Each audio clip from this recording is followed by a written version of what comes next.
మీరు ఆ బుద్ధిహీనుడు కట్టుకున్న ఆ యొక్క గృహములో నివసించవద్దు. బుద్ధిహీనుడు ఎవరు అంటే సాతానుడు.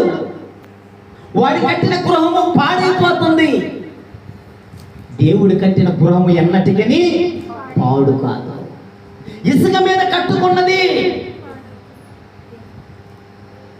పాడైపోతుంది.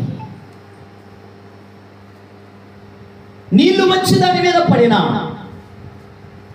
గాలి వచ్చి దాని మీద వీచినా, నీటి ప్రవాహం దాని మీదగా వెళ్ళినా అది చల్ల చెదురైపోతుంది. కానీ బండ మీద కట్టబడిన ఇల్లు ఏదైతే ఉందో, ఎంతటి గట్టి ప్రవాహము దాని మీదకి వచ్చినా, ఎంతటి గాలి దాని మీద వీచినా